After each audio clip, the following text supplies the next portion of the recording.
hope we got you dancing. Yeah, we want to talk about building a culture of feedback.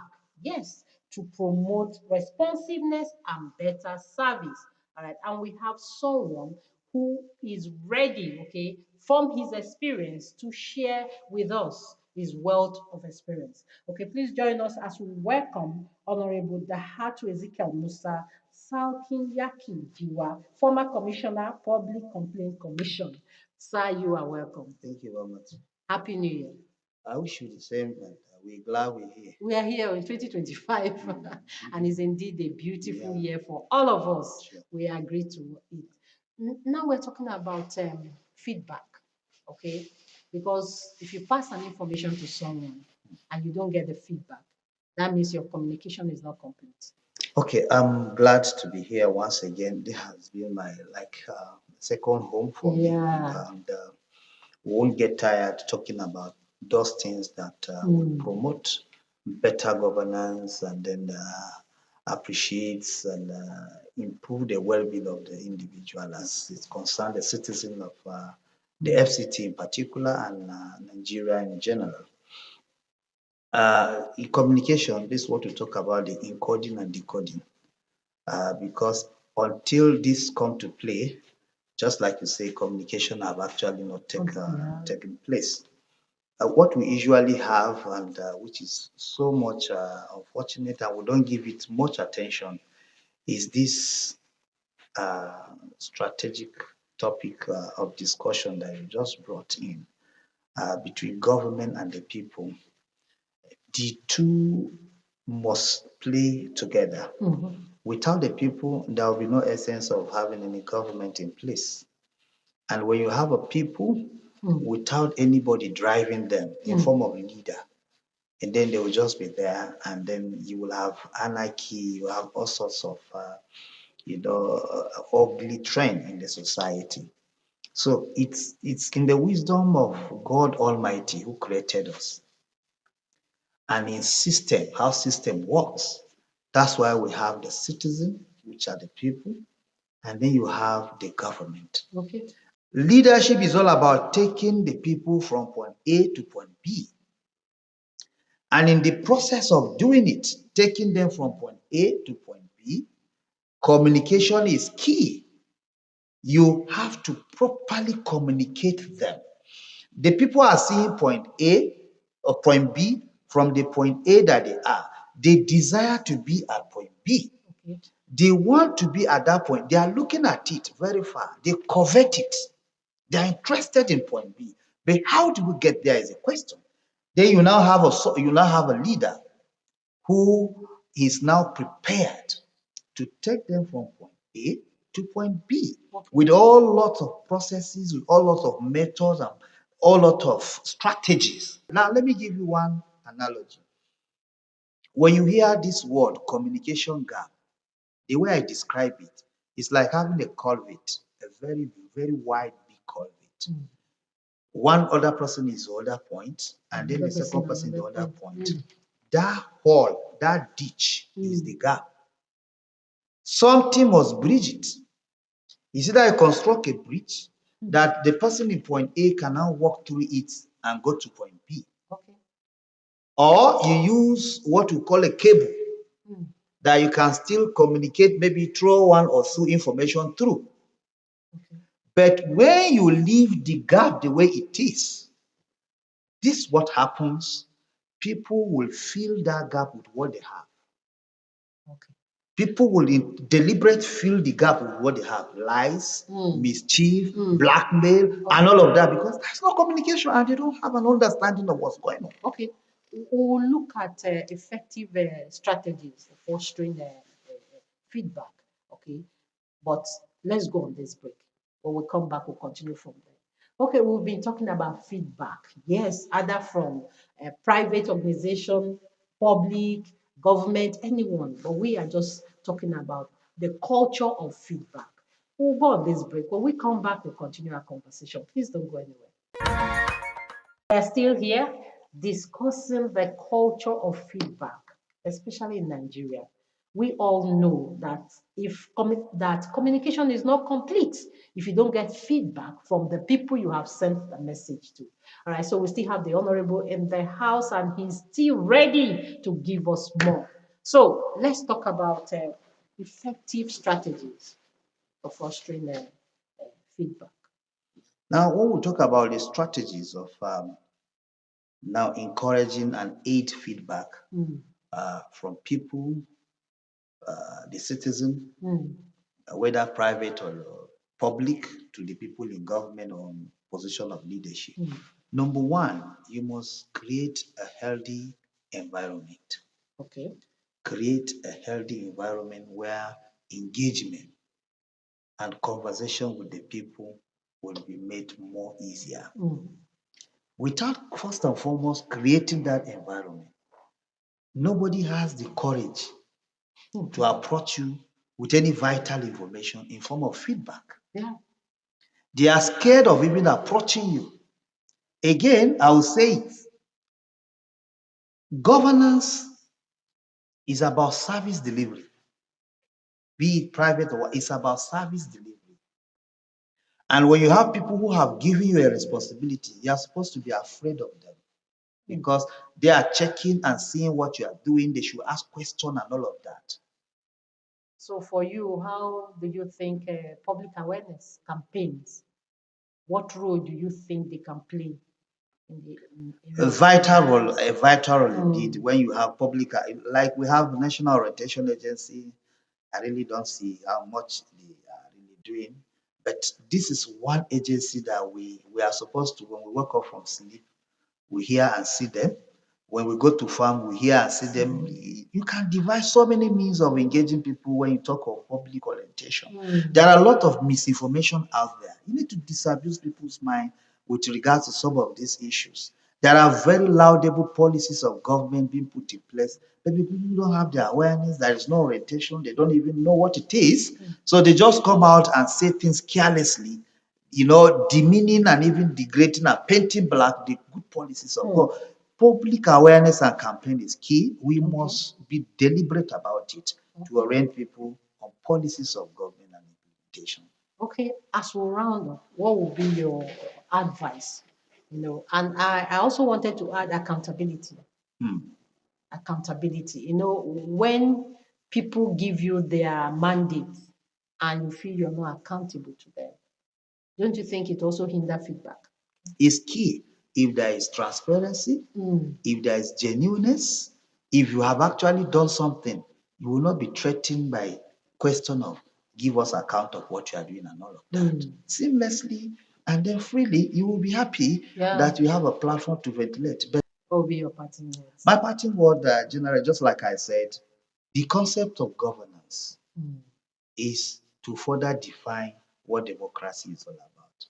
That it is for the people, mm, of the people, and by the people. The center point is the people. mm, So governance is about service delivery. mm, And we have to depart from the arcade way of doing things.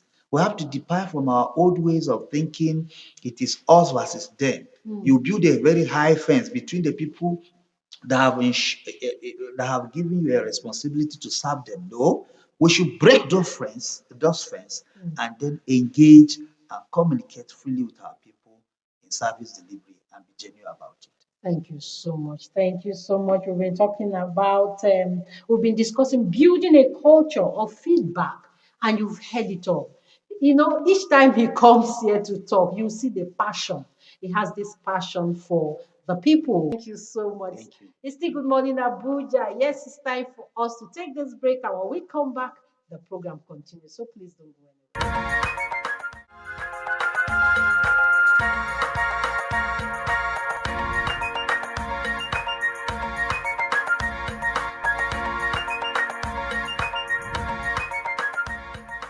Welcome back. Those were words on marble. I love the one that says pregnancy. Character is like pregnancy and it can never be hidden forever. So no matter what it is that you do, it can never be hidden forever. Now we want to talk about something very, very important that is of utmost concern to all of us. This time we're looking at prevention of anemia in pregnant women through the use of locally available food. And we have the FCT nutrition coordinator in the person of Mrs.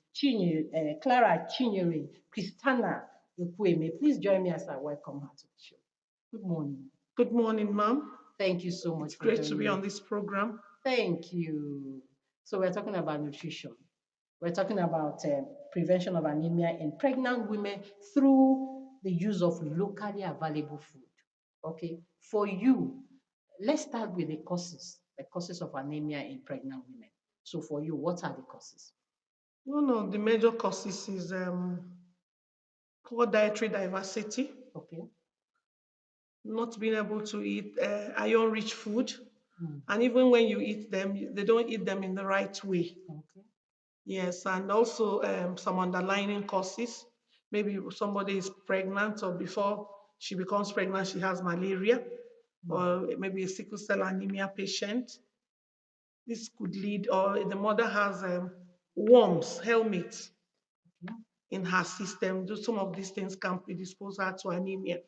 Oh, yes. Okay. When we talk about locally available food, for you, what are those simple ones or common ones that you feel that people should be aware of? Okay, the very common ones are legumes, seeds and nuts. When we say legumes, different types of beans.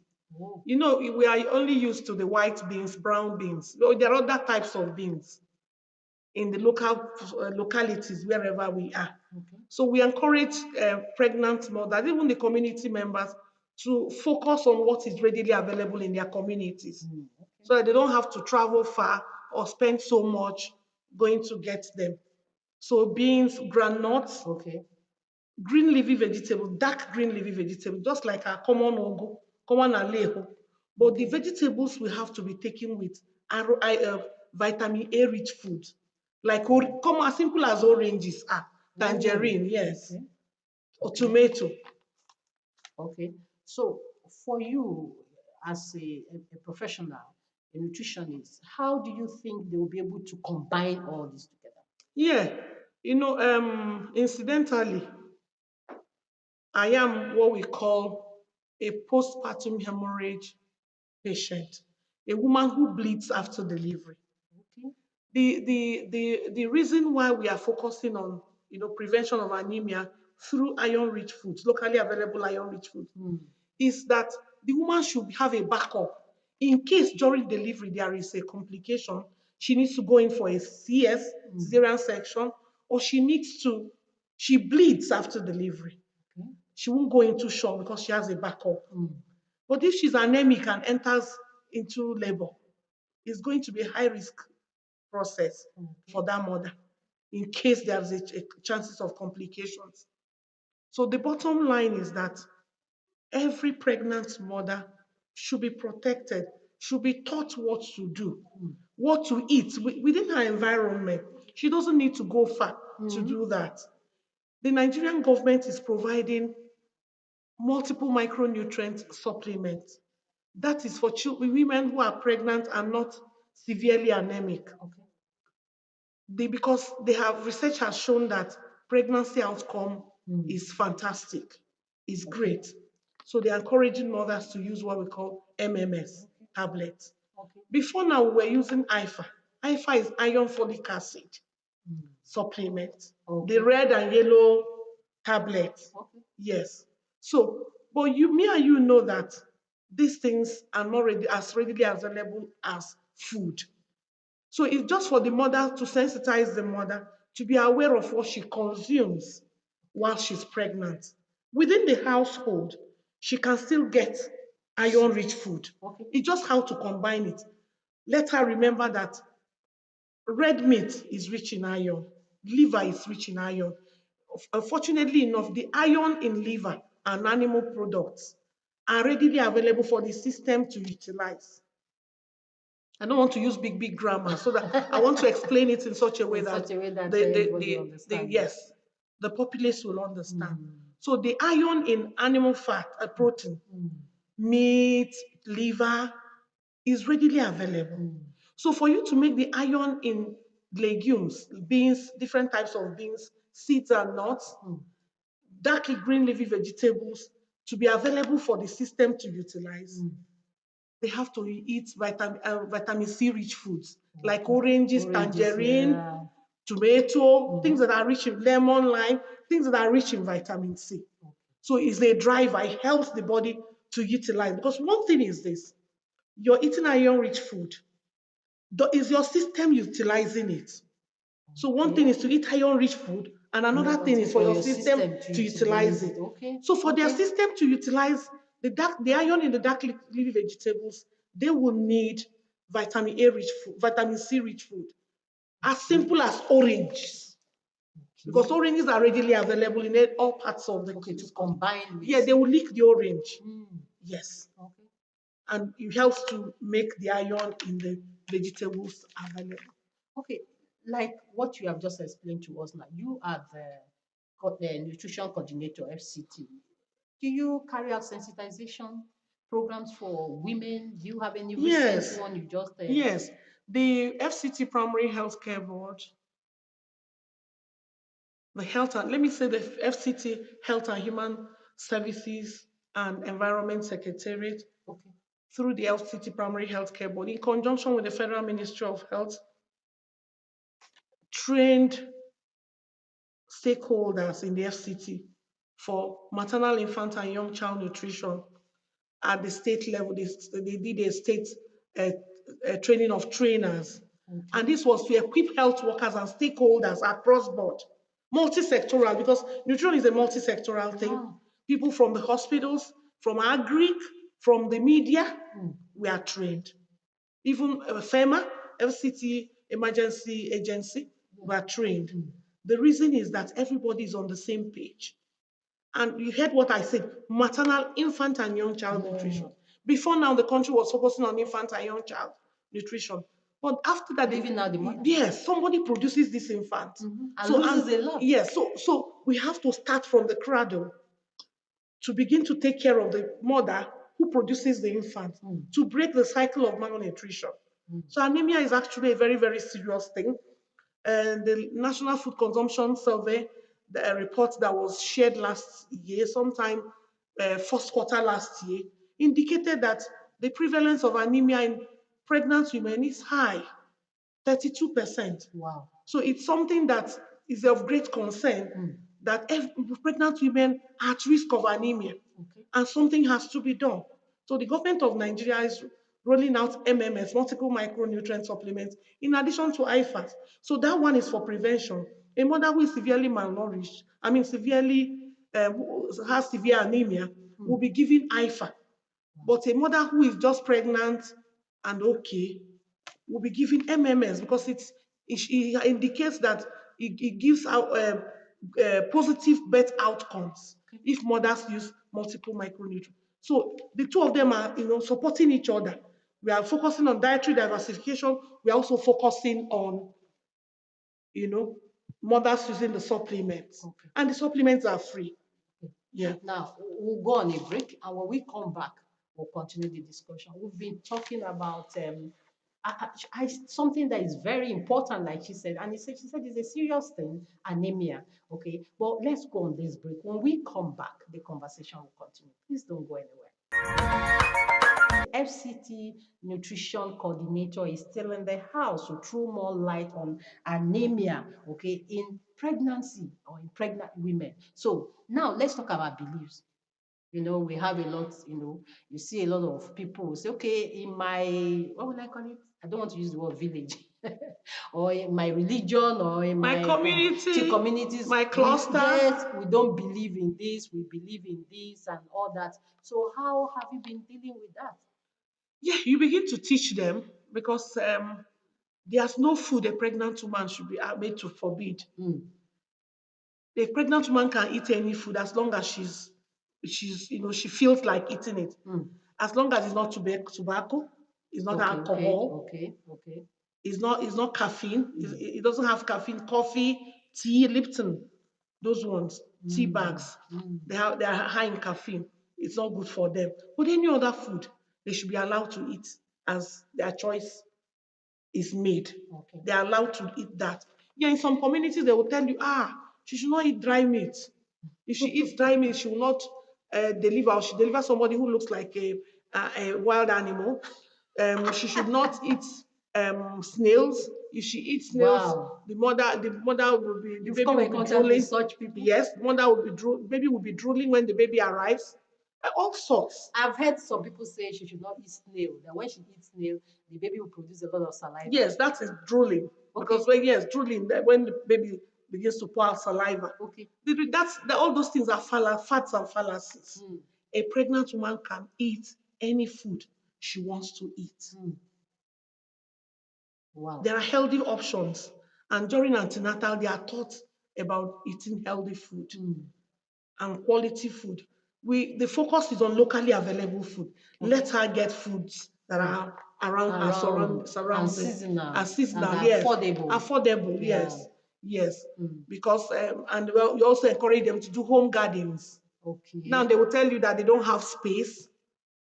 Well, now we have different ways. Yes, their plastic containers, they are broken. Yeah. The rice sacks. Yes, sacks, yeah. Yeah, the cement sacks, empty cement sacks, the semo sacks, they can pour sand inside them, and make their garden. In the olden days when we were growing, our parents don't go to the market and they cook with vegetables.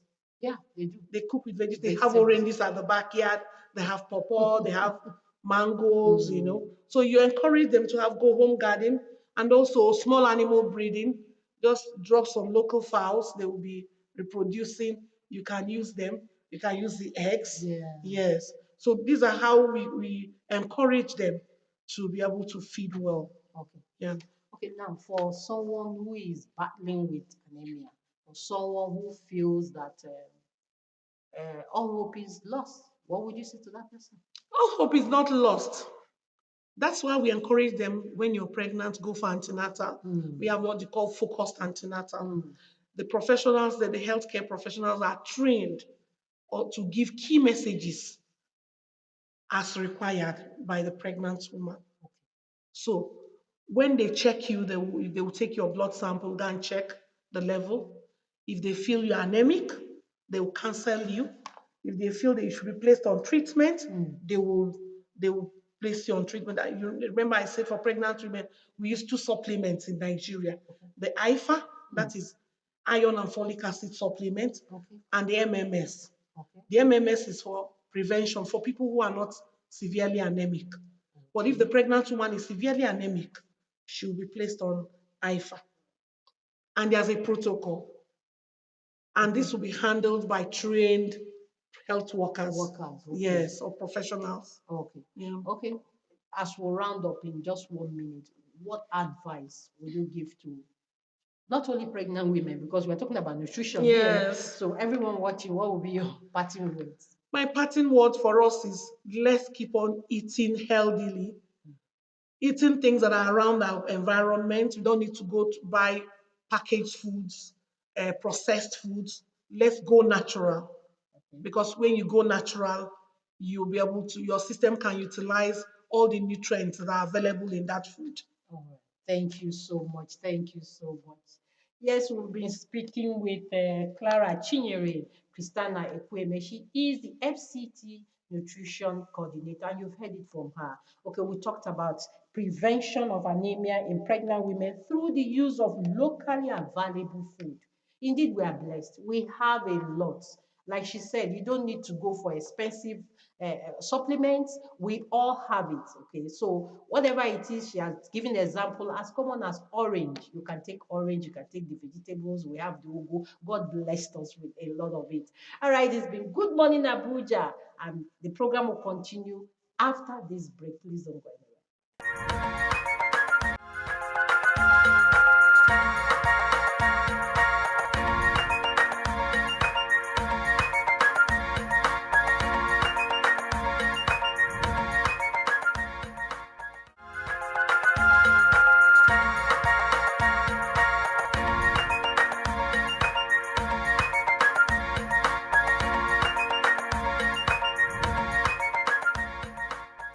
Yes, if you're just joining us, this is Good Morning Abuja on NT Channel 5, the Unity Station. We all know that cancer is a major public health issue in Nigeria and is a thing of concern.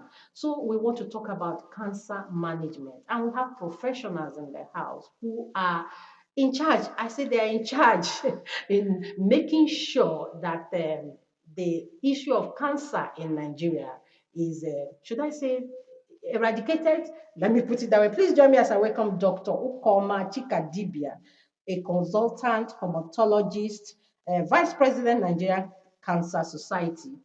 Thank you so much for joining us. We also have Dr. Uzoma Ugochukwu, HPV vaccine awareness and uptake project consultant to Nigerian Cancer Society.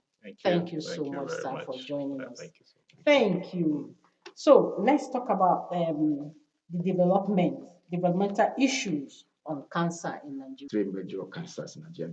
They had the largest, those are the highest number of cancers in Nigeria. Okay. That's cervical cancer, prostate cancer, and breast cancer. Okay. But in addition, we are saying that there are other major cancers, and which we are trying to bring to the fore. Okay. These three and one government is presently supporting through the CHA fund. Would you say they are the ones that are common? Those are the most common cancers in Okay. Nigeria. But like I said, there are other common cancers which we have identified and which we are thinking should also be incorporated into this CHF. And if also possible, enlarge the scope of the CHF. For instance, there is one center in the geographical zone in the country where that are taking care of these diseases. And we are asking that other cancers should be incorporated into this, so that colorectal cancer, which we have found to be growing in number as well. We also got to be hematological malignancy, like blood cancers and so on and so forth. And then we talk pediatric cancers. So we are hoping that this can also be incorporated. Okay. Cancer is a major disease burden to everyone. Once there's a of cancer, it alters your daily living. Yeah. It alters your system entirely. I've been on to make one of our past president of American Cancer died of liver cancer recently. Wow. He was a professor, a past commissioner of health in the state in Nigeria. Wow. And then eventually, because of the burden associated with cancer management, he sold almost everything he has just. So even with our own contribution and support, he was not able to take care of himself. So we are hoping that government will come in. But based on what was approved in this year, that's about 150 million for this CHF, we consider so negligible, so insufficient. It's not even enough to even manage 10 patients. Wow. Because to manage breast cancer patient, you need almost about 20 million to do that. Wow. So how can 150 million manage this three cancer we're talking about, and others we are hoping to come on board for the entire Nigerians. Okay. So these are the current situation we have in Nigeria. Oh, okay. My question now goes to you, Dr. Uzoma. I want you to throw more light on the 150 million for cancer patients. I want you to throw more light on it. Well, as regards the 150 million, I think it's maybe the money marked for the CHF, that's the Cancer Health Fund, which I think is not enough. Okay. And I think it's important that government and parastatals that are in charge, including the National Assembly, to look into it and see how they can up the Nigerian Cancer, the Cancer Health Fund, to be able to reach more cancer patients, because the burden of cancer in the country is huge. Okay. And of course, patients are actually suffering a lot. So how accessible is this fund? Well, I wouldn't know how accessible it is. Okay. Yeah, but because there's a management part to it, and those that manage it. Yeah. Oh, okay. If I comment, I think the accessibility is at least once you are diagnosed of these three major cancers in Nigeria, you are referred to this CISA hospital in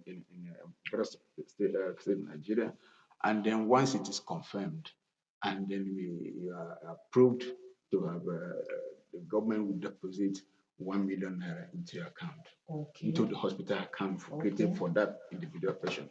And from there, patient begin to assess this for treatment, for the diagnosis and monitoring. But like I said, that is grossly insufficient, inadequate Yes. in taking care of burden of cancer. Okay. Like I say, almost, you know what the situation is in Nigeria, the cost of drugs is so exorbitant. And so 1 million for a patient is nothing to write home Nothing about. to, and also considering the cost of the treatment. Yes. Okay, government intends to create centers, more centers. So how would these centers help in cancer management? Will they help? Definitely, almost every teaching hospital in Nigeria have oncology department where cancers are managed. But the one I'm talking about, the CSF, is only 6 hospitals are marked and identified, and that way money are deposited for this care of cancer patient. Okay. Other patients pay out of pocket. Oh. So if you go to any other hospital, you pay out of pocket. And we have also advocated that even the health insurance scheme can accommodate some of this treatment for patients, because it is not easy on the part of the patient. Okay. So, Dr. Zoma, we are looking at the HPV awareness. Okay. Can you talk to us about it? Yes, I think I'll start with a project that is ongoing. It's called the HPV, that's the Human Papilloma Virus Vaccine Awareness and Uptake Project, which is currently running. It's a project of 3 consortium, the Pathfinder International, it's an international organization, the Nigeria Cancer Society, and the Medical Women Association of Nigeria involved in this project. I think it's being funded by the Bill and Melinda Gates Foundation. Now, the essence of this project stands around 6 pillars, but the key area is advocacy and media engagement, so that we can increase the awareness of the vaccine within our populace. It's important to note that HPV causes a significant percentage of cervical cancer, well over 70%. Even up to 90% of cervical cancer has been documented to be caused by the human papilloma virus, especially the type 16 and the type 18. And then this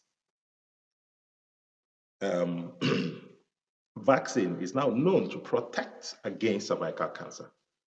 Okay. So it is important that people are aware that if this is administered before, especially for our children, the young ones, before their initial debut, before they become sexually active, age 9 to 14, are supposed to take this vaccine, which will now help them prevent cervical cancer as they move up in life. Okay. It's important that we carry this message to our communities, to Nigerians at large, especially our women who are usually in charge of the home and who know what we are talking about. Because if you see the havoc cervical cancer is causing within our homes and our families, you will know what I'm talking about. It's important to know that if a woman is removed from the family as a result of death from cervical cancer, it affects the children. And therefore, this project has been put in place so that myths and misconceptions, because there have been issues around the vaccines, and then so these myths and misconceptions should be clear. Cervical cancer causes death in women. HPV vaccine prevents cervical cancer. Okay. Okay. I want to add here, I think it's important to state that I think no girl child, no woman in Nigeria should die of cervical cancer. Because the time between the infection with the human papilloma virus to the time of developing cancer is almost about 10 years, which is enough time for that's to prevent this early enough. Okay. So that he have mentioned that the idea of getting vaccine is much cheaper than even treatment. The burden is so much on the family. Even if I don't want my family to get before I give me money to treat it. Okay. Avoid it from the beginning. So prevention by is better take- than cure. Absolutely. Prevention Get is better. vaccine early, and then it's taken care of. Okay. Taken care of. Okay, you know, we started, you told us about the Nigerian Cancer Society. Now, what role, briefly, would you say the society plays in cancer management, especially in Nigeria? Let me put it down. What the role we play is actually mainly advocacy with government. And that is what I want to advocate with government. Not funding, sensitization. not funding treatment. We are going into funding. If the last press conference which our president delivered, he made mention of our initiative to develop a fund, a kind of fund of about 10 billion naira, which we try to raise through the corporate society to help in supporting the treatment of our warriors who are faced with this condition. But we are also saying that even itself is not enough. We want government to up this money for CHL to at least $1 billion starting with. Okay. So that patient can be able to have access to treatment. Okay. Doctor, what would you say about early detection? What would you say to people, a lot of people will wait. Some will say, okay, this is a spiritual. Nigerians were very spiritual. Spiritual attack, this until. So what would you say to them about early detection? That is the key, because like we say, prevention is the best. Nobody wants to actually come down with any cancer at all. So for cervical cancer, for instance, which we're discussing, early prevention, or rather preventing it, first of all, with the HPV vaccine is key. And that's number one. Okay. And the second thing, we'll be talking about detection, like my colleague talked about. The timeline for cervical cancer is about 10 years from when the precancerous stage before it develops fully into cancer. And within this space, if every woman can go for a pap smear every 5 years, any change can easily be detected. Okay. And that early detection leads to complete cure of cervical cancer. So if it's detected early, no problem, it is completely cured. But our challenge is, do we detect it early? The answer is no. Most women would get in at stage 2, stage 3 of the cancer, which is as good as just managing it until the person's time is up. So it's important for us to note, as a final note, that the human papilloma virus vaccine is key to eliminating cervical cancer. Okay. Dr. Okoma, as the Vice President, Nigerian Cancer Society, as we round, what would be your advice to someone who is battling with cancer? I would say don't give up. We have a lot of warriors who are battling with cancer, who are living with cancer for 20, 25 years. So it's not a death sentence. Cancer is not a death sentence. You can make it. You can make it. You be strong. Okay, you've heard it. Cancer is not a death sentence. Thank you so much, doctors. Doctors, thank you so much. So, as the Vice President, Nigerian Cancer Society, thank you so much for what you are doing. And thank you, Dr. Uzoma Ugochukwu. Okay, you are the HPV vaccine awareness and uptake project consultant to Nigerian Cancer Society. Thank you so much for coming. Yes, you've heard it all. Prevention, they say, is better than cure. And you heard that is not a death sentence. There's prevention. And early detection is very, very important. All right. So please don't give up. Don't give up hope. Yes, if you're battling with cancer, it's not a death sentence. Now it's time for us to continue the show as we go into our kitchen. And this time we want to look at how to prepare Mia Shuwanka. It is the bitter leaf soup, the Hausa way. Please let's go there. We'll be right back.